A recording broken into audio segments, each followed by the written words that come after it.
Well,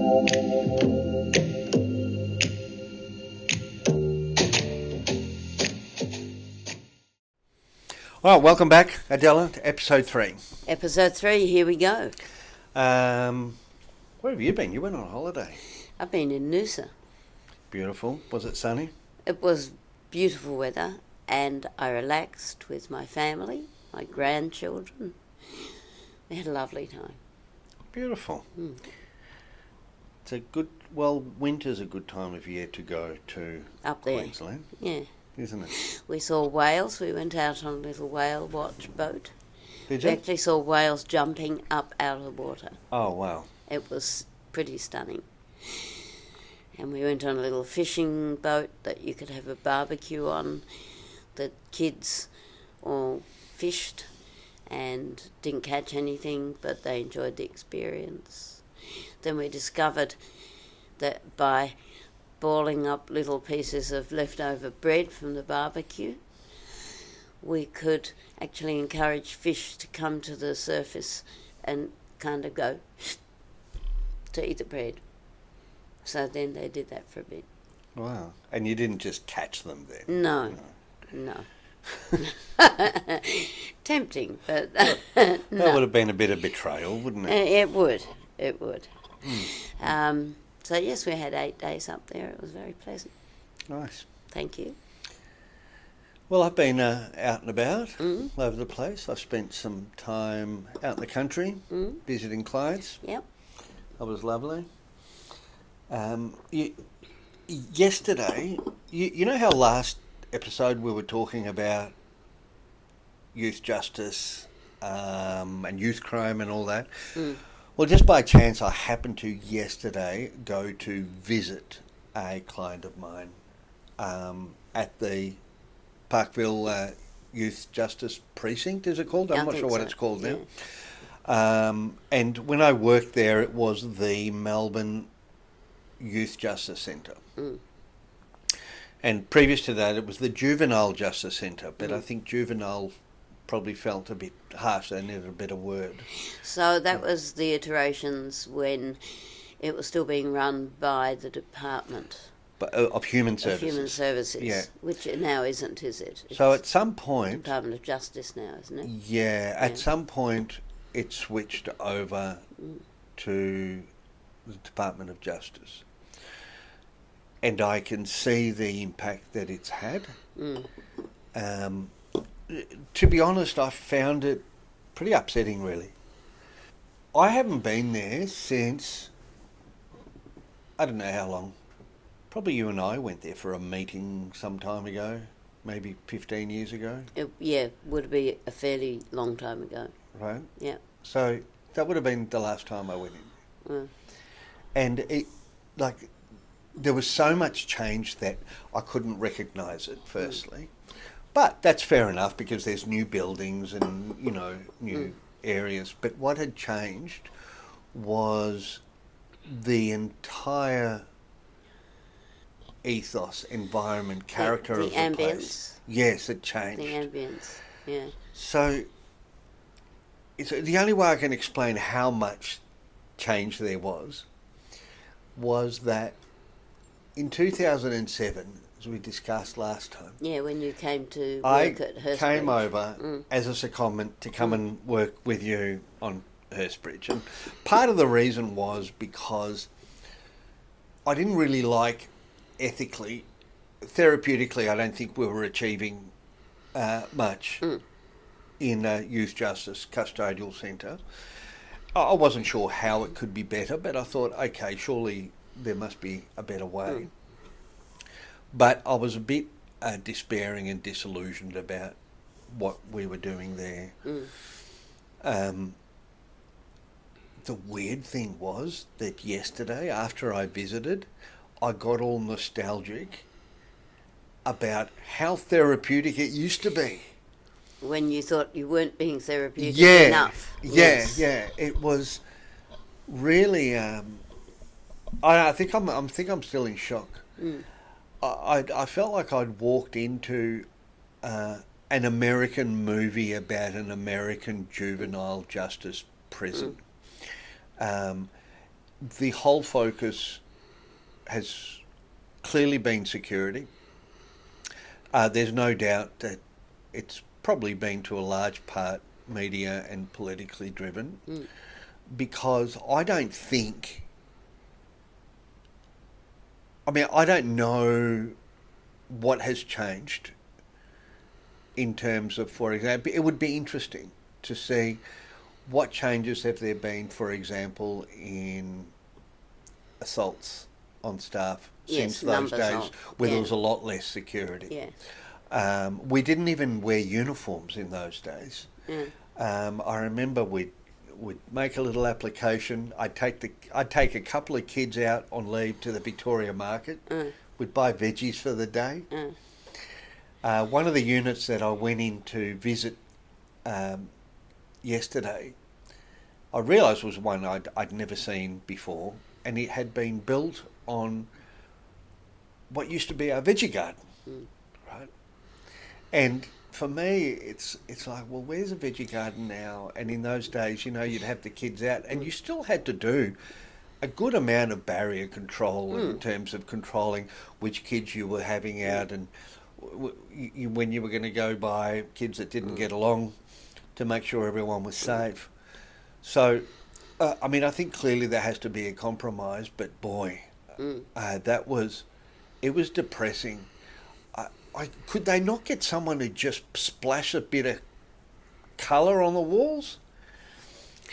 Well, I'm sure that the young people there would probably oblige, but it probably would not last for very long.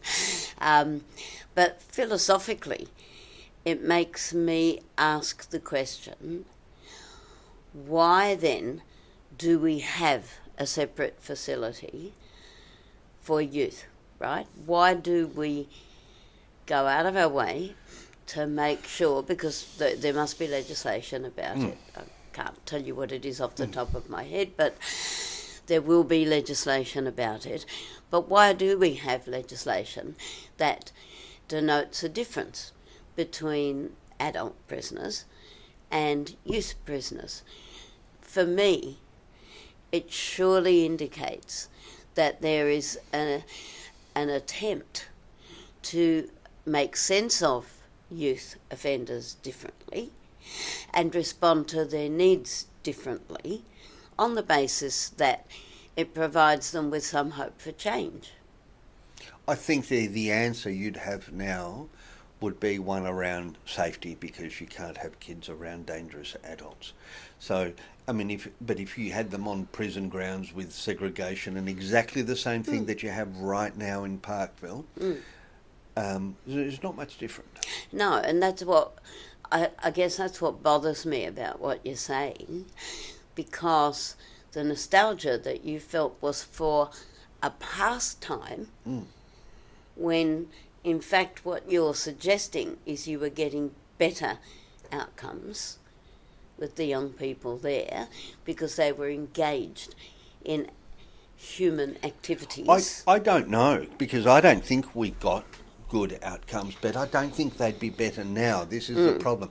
I think security is better now. I mean, I had my fingerprints taken and I had to scan my eyes and, you know, go through this whole process that I remember going through visiting the adult prisons. But it was definitely about security. And they're doing it well, so congratulations to everyone there. And, you know, mind you, I'm not hanging it on all the good people who work there. You know, there are great people working there and trying to do good work in an environment and a policy structure that doesn't really allow them to do it in the best way. But the message to the young people there that is conveyed by the circumstances within which they're kept is, you're bad, you're dangerous, you have no hope. There doesn't sound to be much hope in and to combat the rigour the that surrounds them. You would soak up the fact that you're bad and powerful and dangerous, but powerful in the wrong way. Dangerous. Yeah. So I think it conveys exactly the message we don't want to convey to those young people. So they go in there with a certain set of feelings about themselves and largely a sense of unworthiness because of earlier life experiences, as we were discussing last time. Yeah. And the circumstances in there do the complete opposite of what therapeutic work would do, which is to say, you are good, you can like yourself, you are worthy, you are not dangerous, and we will show you how to not be dangerous.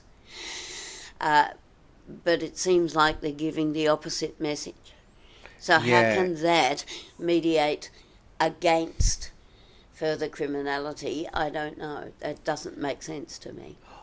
I'd just be interested to see. I mean, all the talk at the moment is about rising youth crime, so I don't think deterrence is working. Well, it clearly isn't. Right. That's my guess, but I could be wrong. I'd be interested to look at that, but I think that one thing's for sure, I know that when I was working there with some great people, I had a great team of people all around me, and my early days in working in that place was between the time I started, which was I think 2000 or 2001. The first couple of years that I worked there, I worked in this unit where the kids were just bouncing off the walls, climbing the walls, bouncing off them, right? It was full of kids. We had a great team of people there at the time that I could really rely on. The thing is that kids could really rely on them too. And I reckon it was one of the toughest places to work. And weirdly, it was one of my favourite jobs that I've ever had. I used to love going to work. How weird is that? And I love going to work because the people... Excuse me, isn't that what your book's about? Yeah, there you go. Yeah, that was a good plug. Yeah. But, I worked with people who were really creative, creative with the kids. We were supportive of each other, and we just loved it. The kids could see that we loved our work, and we just did the craziest shit. We'd do little plays with them. We'd have fun. I was talking to you earlier about, that we had a disco night one night. I was talking to my friend Mark the other day, and he was saying that no one believes him now when he says we actually pulled off a disco night. Yeah, we had a disco night at then later Windsor Youth Welfare Service. Yep. Went really well. Oh no, ours went swimmingly.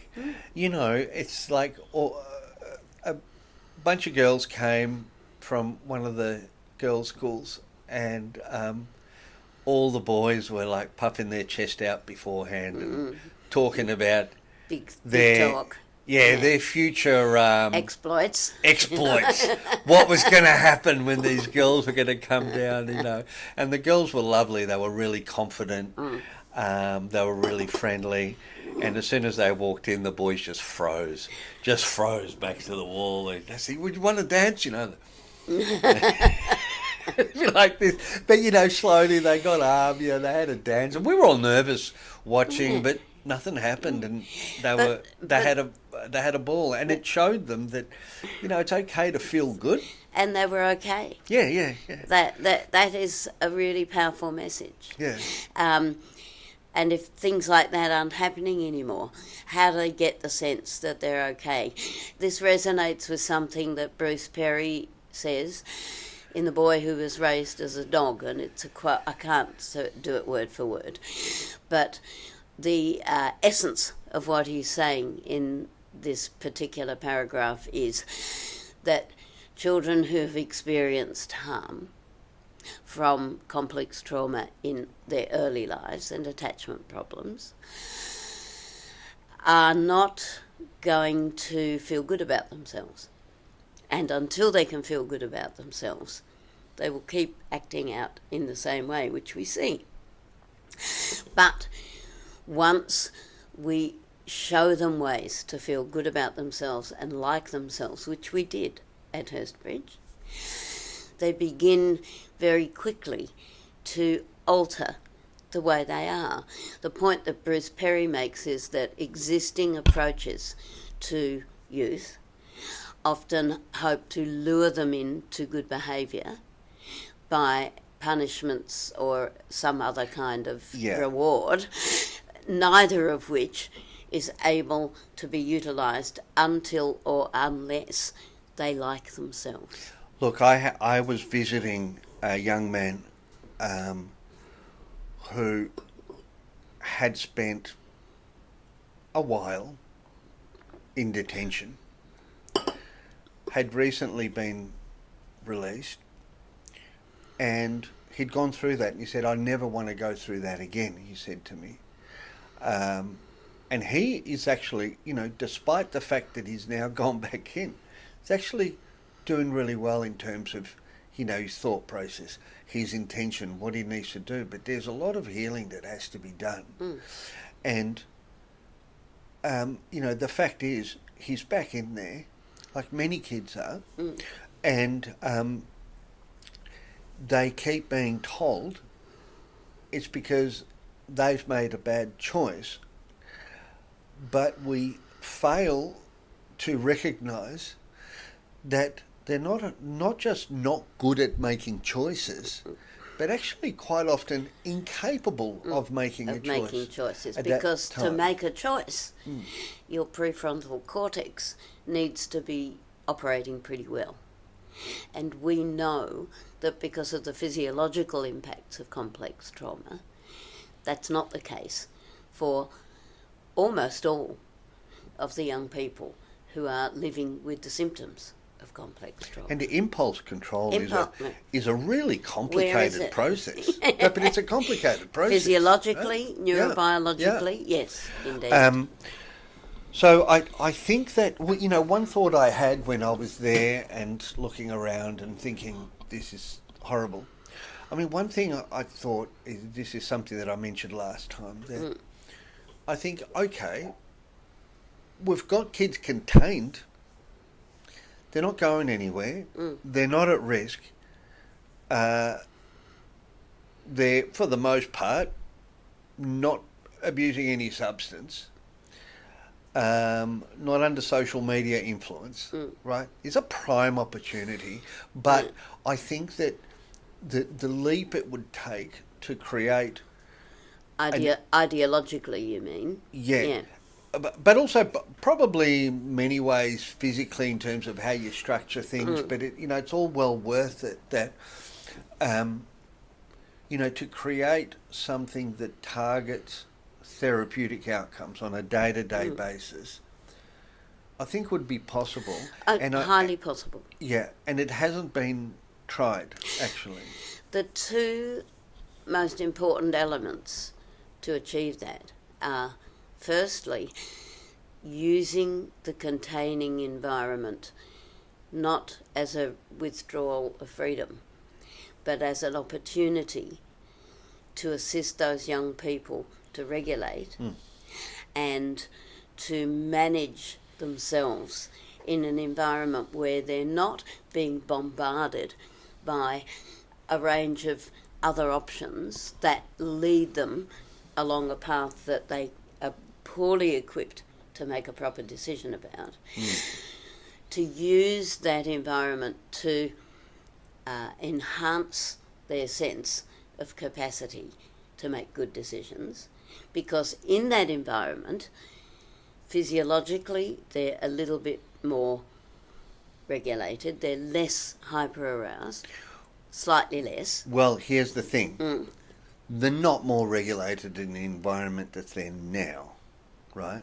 It's not a regulating environment, but there are things that you could do. But you could make it so. You could. Yes. Look, there are elements in terms of the way that you allow or not allow movement and activity, right? The other one is the physical design of space.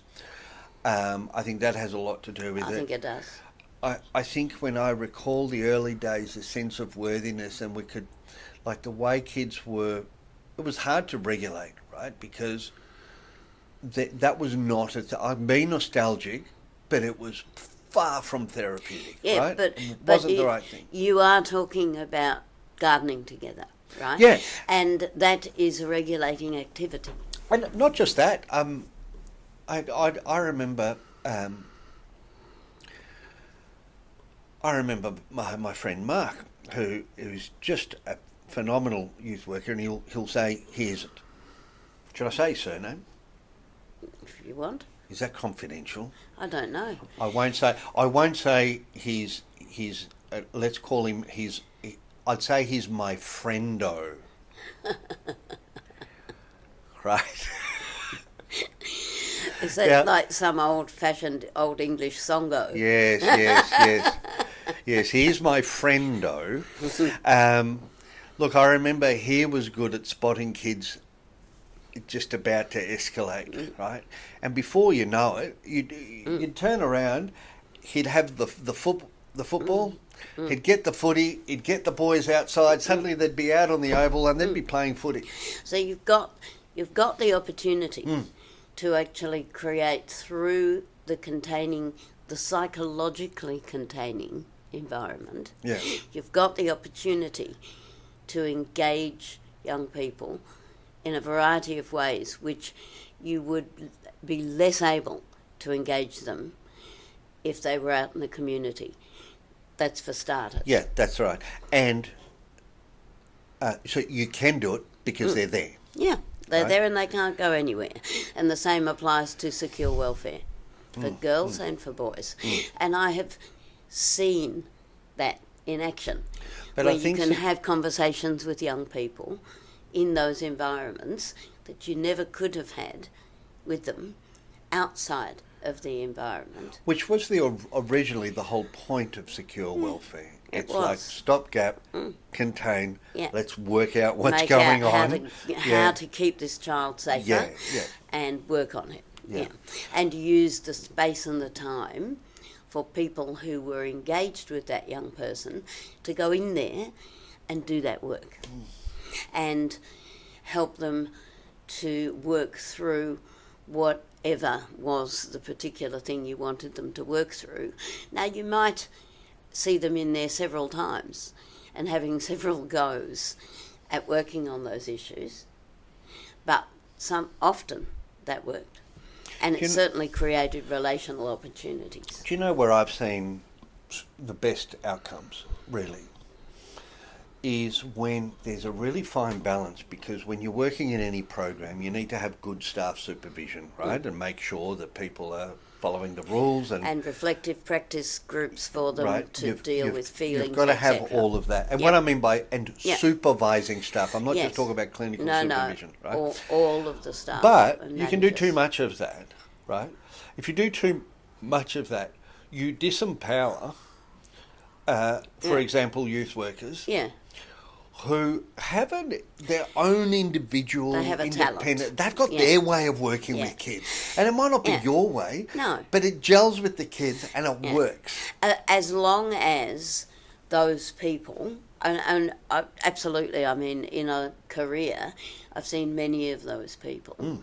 As long as you don't totally rely on that, and they do comply with elements of a model that coheres with the other workers. Yeah, Because which- otherwise you can get splitting. No, and the only reason I mention that is because I saw the level of regulation in the centre yesterday, and Yeah. I thought it'd be really hard to do that relational engagement, that we do. Like in those days, I think people, and probably now, I mean, everyone's, there's lots of unique people, but, and I see lots of the same people who are there, lots of talented people, and I wonder if they're held back from being able to do good work because there's a risk to them. There might be a risk professionally if they break the rules, or Yeah, exactly. and I was talking to my colleague Jenna. Yeah.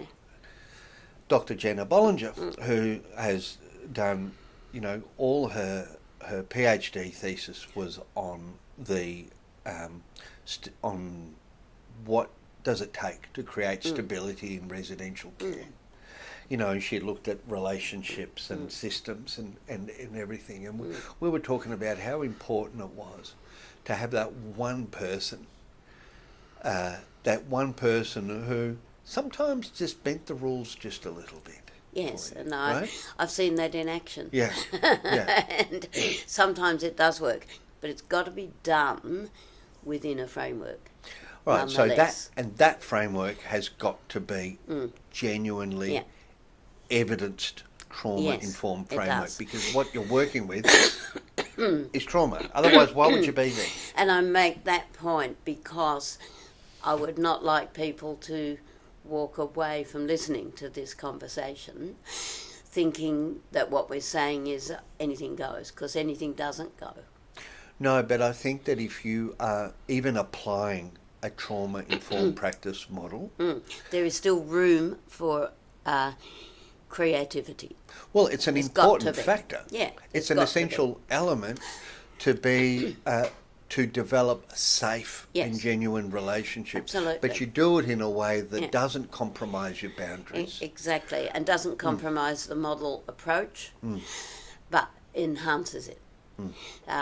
We used to often from Hurstbridge, when the kids wanted to talk about something and we could see something was troubling them, staff would take them out for a drive, and they'd be driving along. But we knew what kind of conversations they were having and the structures that they were using. Yep. And I just had a thought, because do you think that without that therapeutic framework, say, I just think about the centre where I was yesterday, if it didn't have a really rigorous trauma-informed practice model, then relying too much on uniqueness of people's personal things actually can go really terribly wrong. Can go very pear-shaped. Yes. Professionally, ethically, can probably lead to injuries and all sorts of things. So therefore, we'll just clamp down. Yes. And make sure you don't get that at all, rather than change the model. Exactly, and you can have both. Yeah. You can have creativity within a model. In fact, a model enhances the capacity for creativity because it gives the foundation, creates the stage. Right. If you think of a play in a theatre, everybody's got a script. That's the model, right? There's a stage. It's got a floor. That's the foundation. If you didn't have those two things, you'd be flailing around thinking, what do I do, what do I say? But within that, as we know, you go to a good comedy, there's ad-lib that goes on. And as long as the ad-lib is well thought out and well placed and in the best interests of the child, the ad-lib is fine. But you've got to have the structure to give it its impetus. To use your theatre analogy, within this, even if you didn't ad-lib words, I guess the actors bring the words to life. Yes. With unique themselves. Yeah. Absolutely. But the model is their security, if you like. And I think also people talk a lot in this field about burnout. I am of the view that we should never see burnout. And there are many things we can do to actually prevent it. But having a very clear, well-articulated model is one of the very best protections against burnout, because you can always fall back on that model. Always. I think one of the things that I love about a truly trauma-informed practice model, right? Not just thinking trauma, right? But you've got a really good framework. Is that you don't really see that kind of burnout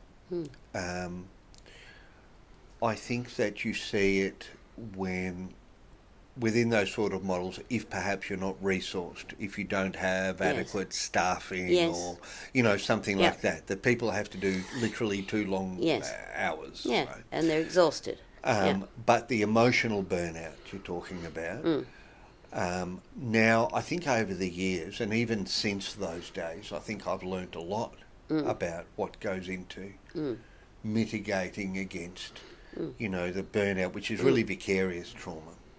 Yeah, it is a kind of, well, it's a combination, I think, of vicarious trauma and this is where I think often there isn't enough focus on other frameworks of thinking as well as trauma-informed thinking, because it is, for example, critically important to understand psychodynamic frameworks, because it is the processes of defence mechanisms that actually can really undo staff. For example, splitting between staff when people can't accept the more negative elements of their own selves.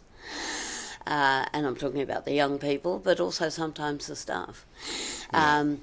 Projection, where you walk away from work at the end of the day feeling somebody else's feelings.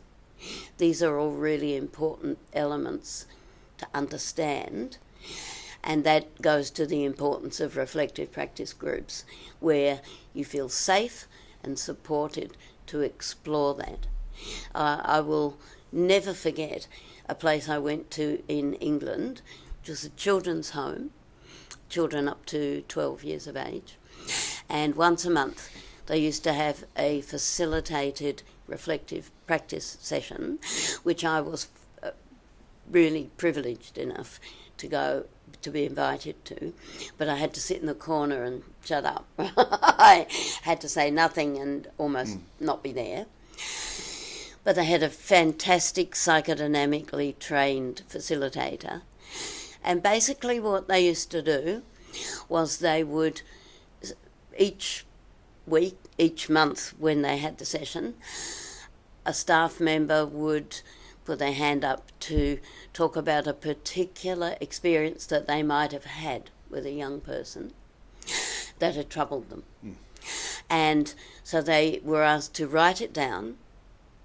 Then they would come into the session and they would read it out, and then there was obviously something important about that part of the process, and then their colleagues and their peers and the facilitator would work it through with them. Well, the one that happened on the day that I was there, the person read out the experience, and halfway through he just burst into tears. Now, I'm not talking about sobbing tears. I really should call it weeping, because there's a difference between weeping and crying. He just had tears falling out of his eyes like a torrent. But he kept going. He was, he was sobbing because that was the muscles involved.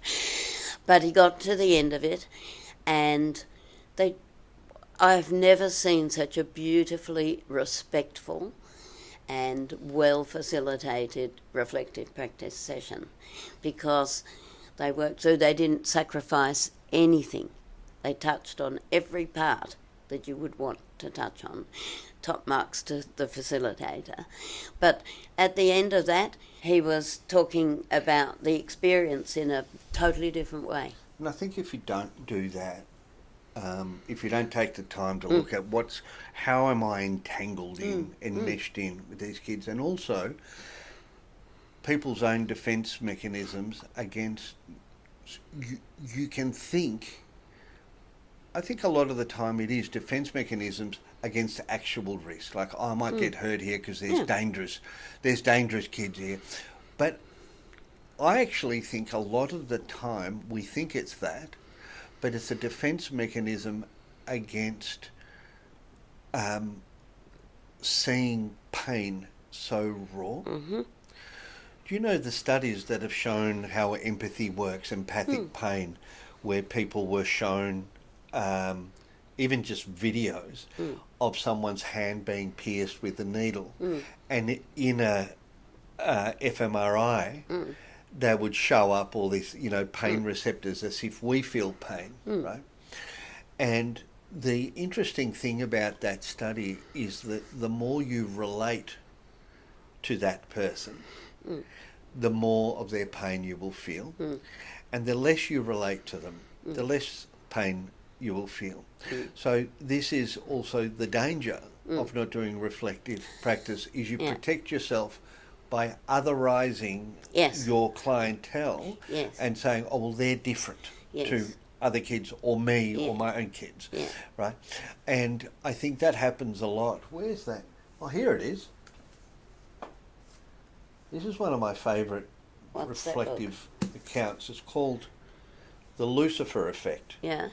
It's a book by Philip Zimbardo, who actually... Oh, you've talked to me about he them. did the Stanford prison experiment in, I think it was 1977, but he wrote this. This was published in 2007.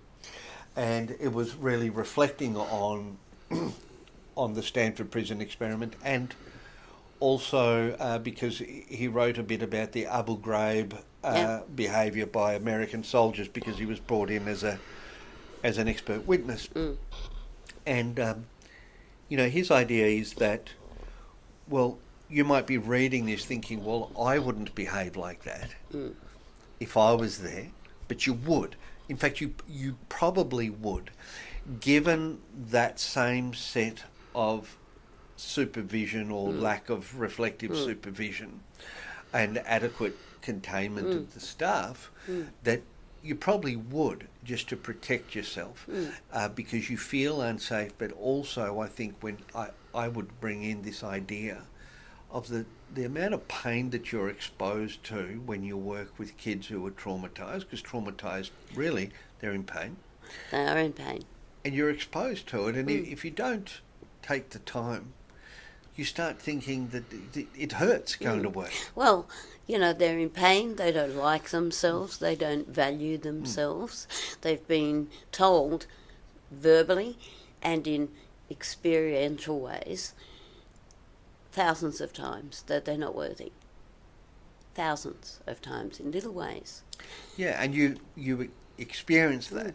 But when you understand it, and as you mentioned before, you've got a good theoretical framework that you're doing your work, and a model that shows you this is the approach we're all taking, you suddenly you're relieved from their pain, so you're able to be that person. Exactly. And in the model that we operated at Hurstbridge, and which had many iterations since, that is largely based on Dr. Bruce Perry's work, some of Sandra Bloom's knowledge, and a lot of Dan Hughes. In terms of what sits behind those understandings is very, very strongly, I know what's happening here and I don't have to feed it. Right? So it's like that old thing, I probably will remember it imperfectly, but it's an old American Indian saying about everybody has two wolves in them. One's the negative one and one's the positive one, for want of a bit. I'm not remembering it very well. Something like that. Something like it's that. It's going to be on a Facebook meme and somewhere, the person asking the question says, which one survives? And the wise old man says, the one you feed. And it's true. So in the model that we had at Hurstbridge, we didn't feed the children's negative expectations of the others or themselves. But this is what excessive punishment and negative or regard does. Even mild punishment does. You think by... people think that a trauma-informed model actually... Oh, well, you're just rewarding bad behaviour, but actually that's so actually wrong. Not what's happening. No. to use your metaphor, you're actually just feeding something that has not had a chance to grow. Exactly. Yeah. A different experience of themselves, and as soon as they start experiencing themselves like that, it starts getting stronger. Well, it does, and you do that in 100 different ways in a day, but I'll use one humorous example of how we did it. You'll remember in the very early days of starting out Hurstbridge, whenever we went to a meeting externally, as we drove back in, the kids all used to give us the finger as we came back in. And we were determined that we weren't going to reinforce that and feed it. And so one day we came back in and you and I both put our fingers out of the car like this and we were waving them at the kids. And the kids said, "What are you doing?" And we said, "Oh, that's the Hurstbridge hello, isn't it? Because you do it every time. Salute. You do it every time we come back." And that became the Hurstbridge hello. We had awards with it. But we defused it. And we defused the negativity and the self-loathing that sat behind it. So you can use humour, and that's using creativity. But it still was in accord with the model, and it's a really good example of that, I think. I'll never forget that day when we went back in and we waved.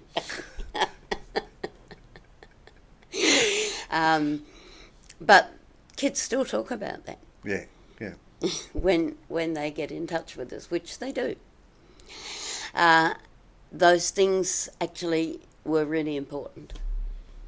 And they were important in terms of conveying a very clear message that we weren't going to reinforce negative experiences.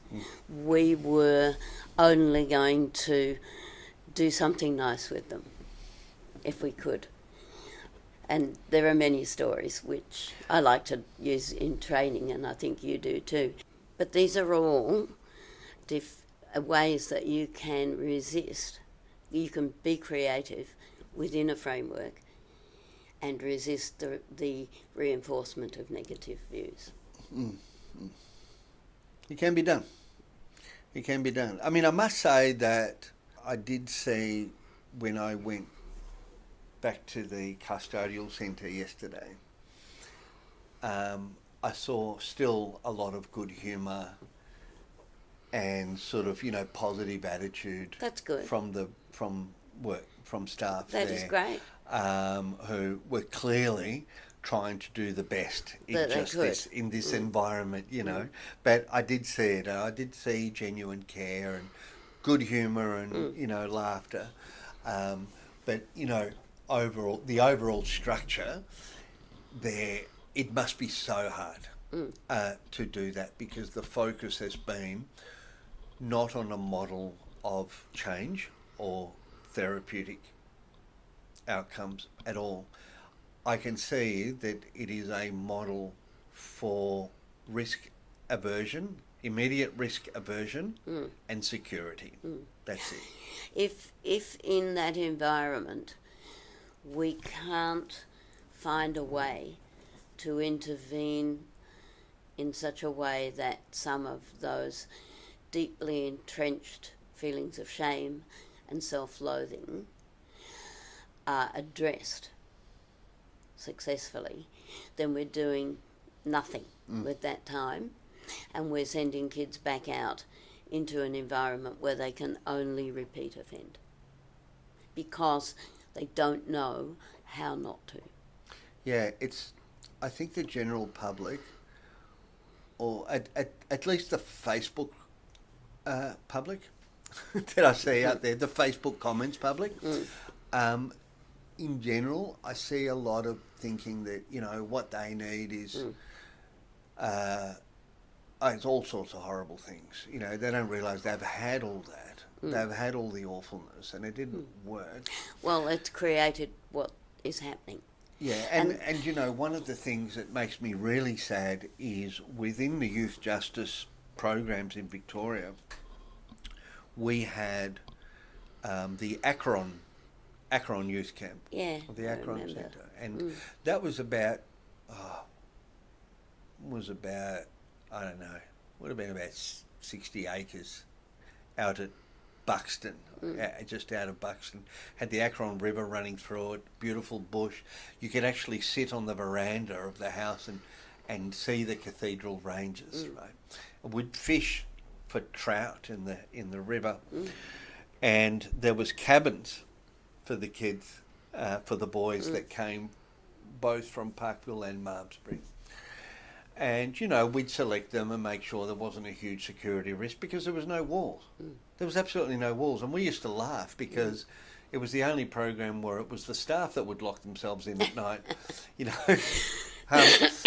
But, you know, I have some very fond memories of being out there with boys. And some of those boys who had been in maximum security area, which actually started to bring about the shutdown of it because we brought in, I remember, I planned for the transition of a boy who'd been maximum security for many years, and then some information about it was leaked to the media that this very, and he had committed serious offences.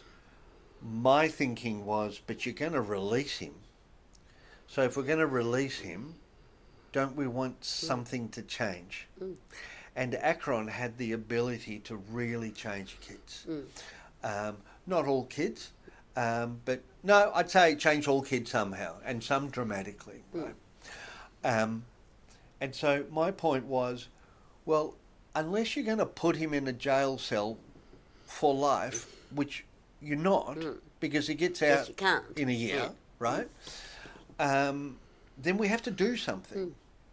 But when it hit the media and there was public outcry about dangerous criminals getting a Club Med holiday, right? It started to bring about, you know, a lot of political awareness of it, a lot of restrictions on how many kids we could have there. Eventually, you know, we were so restricted in what kids I could have there and what I couldn't. They said to me, oh, you've only got 3 kids there now. That's not viable. It has to be shut down. So then it was shut down, which was really, really sad. Yeah. It was so sad. The kids would, they'd build things. They'd work in the garden. They'd work in the bush. We'd put on plays. We'd do art and fitness and fishing and hike the cathedrals. You know, and sometimes, you know, they'd try and get away with something, you know, and we'd have a big laugh about it because they didn't run away. You know, they could have just walked out. Of course they could.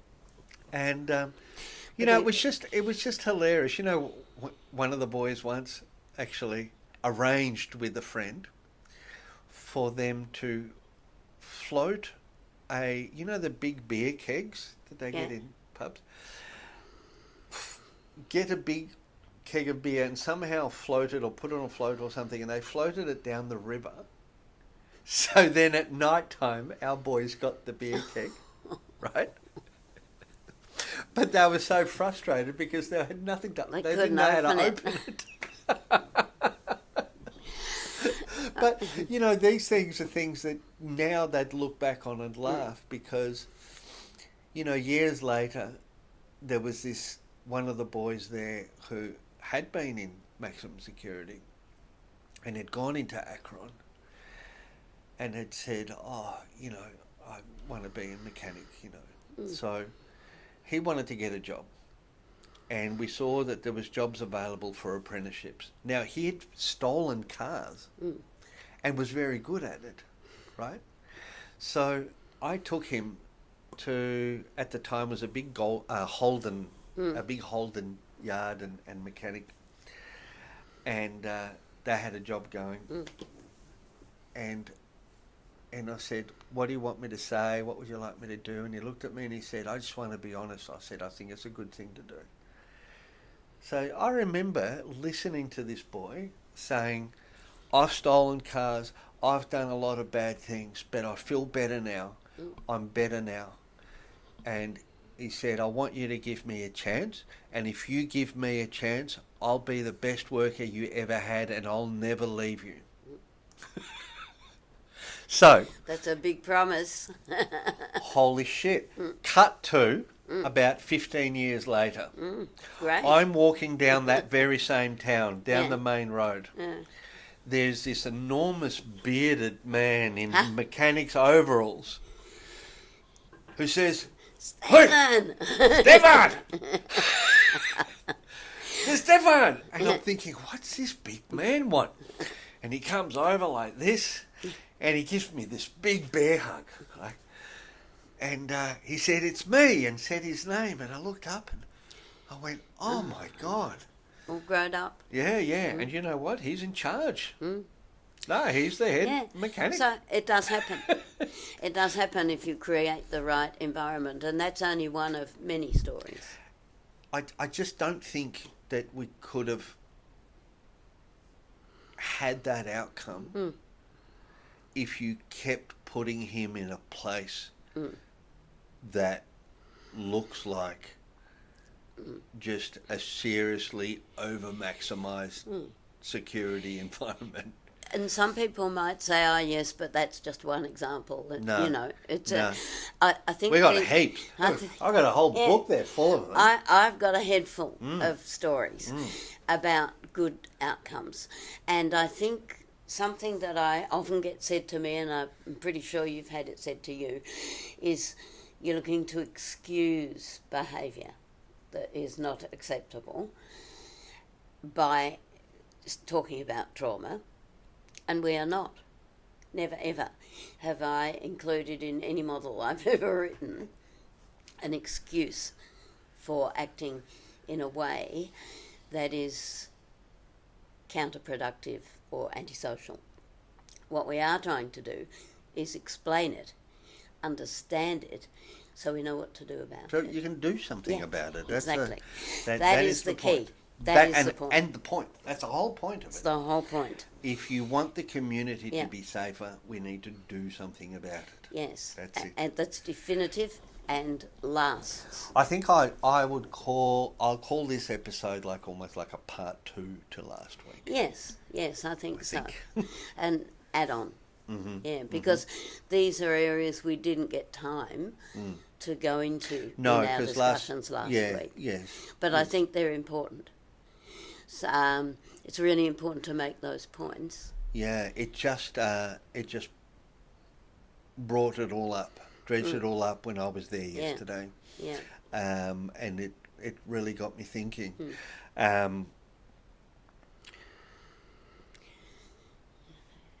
So I guess I think this is a good point for us to finish up for the day. Yeah. And next time, what I love to be able to focus on is the link between complex trauma, adverse life outcomes, and what we do in residential therapeutic care, because that seems to me to be the next logical step. I think so, and people want to know. It's like, well, yeah, but what do you do? Yes, like, it's fair what enough. exactly do you do? It sounds like we're thinking all pie in the sky, but no, it's actually quite practical, and it's hard. And sometimes you get it wrong, and sometimes it goes pear-shaped, and sometimes you get it really right, and it goes well. Yeah, absolutely. But in terms of outcomes, when you look at the formal evaluation that we had of Hurstbridge and the other 12 pilots, we had fabulous outcomes in terms of life opportunities and function in the world, which I think we mentioned yesterday are all contained, last episode, they're all contained in the Verso evaluation. But I think I've seen them in many programs ever since. Oh, because absolutely. It's been so long since Hurstbridge, and I think since then we've developed, we've really developed those ideas even more. Even more. I know I have, and I know that other programs we've had since have just been incredible, and programs that other people have had that I've seen as well.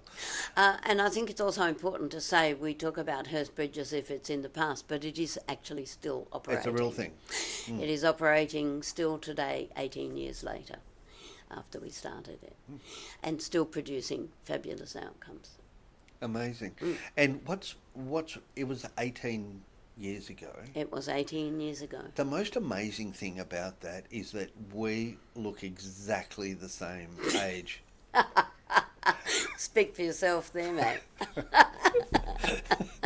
I'd like to think so, but hey, a bit of delusion. I'm going with it. Thanks for joining us today. Yes, thank you very much. And do join us next time again, and look out, have a look on the show notes for the next time that you're always able to call in. Yeah. Give us a call, ask a question, try and ask a question that, try and ask a really hard one, and I'll pass that on to Adela. Yes, thank you very much, Stefan. I'm up for that. We'll see you then. Bye. Bye-bye.